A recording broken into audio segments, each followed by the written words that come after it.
ಸಿದ್ದರಾಮಯ್ಯಗೆ ಸಚಿವರುಗಳಿಂದ ಅಭಯ, ಧೈರ್ಯವಾಗಿ ಕಾನೂನು ಹೋರಾಟ ನಡೆಸಿ ಎಐಸಿಸಿ ನಾಯಕರಿಂದ ದೂರವಾಣಿ ಕರೆ. ನೇರವಾಗಿಯೇ ಮೂಡಾದಲ್ಲಿ ಸಿಎಂ ಕೈವಾಡ ಇದೆ. ಸಿದ್ದರಾಮಯ್ಯ ತಕ್ಷಣವೇ ರಾಜೀನಾಮೆಯನ್ನ ಕೊಡಬೇಕು. ಹುಬ್ಬಳ್ಳಿಯಲ್ಲಿ ಸಂಸದ ಜಗದೀಶ್ ಶೆಟ್ಟರ್ ಹೇಳಿಕೆ. ಸಿಎಂ ವಿರುದ್ಧ ಪ್ರಾಸಿಕ್ಯೂಷನ್ ಅನುಮತಿ ರಾಜಕೀಯ ಪ್ರೇರಿತ, ಕಾನೂನಾತ್ಮಕವಾಗಿ ನಾವು ಹೋರಾಟ ಮಾಡ್ತೇವೆ. ದೆಹಲಿಯಲ್ಲಿ ಎಂಎಲ್ಸಿ ಬಿಕೆ ಹರಿಪ್ರಸಾದ್ ಹೇಳಿಕೆ. ಕೋಲ್ಕತ್ತಾದಲ್ಲಿ ವೈದ್ಯ ವಿದ್ಯಾರ್ಥಿನಿ ಕೊಲೆ ಮತ್ತು ರೇಪ್ ಕೇಸ್ ಹಿನ್ನೆಲೆ ರಾಜ್ಯದಾದ್ಯಂತ ವೈದ್ಯರ ಪ್ರತಿಭಟನೆ.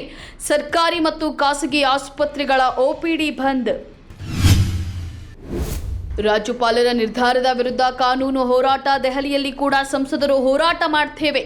ಮೈಸೂರಿನಲ್ಲಿ ಸಿಎಂ ಬೆಂಬಲಿಸಿ ಪ್ರತಿಭಟನೆ.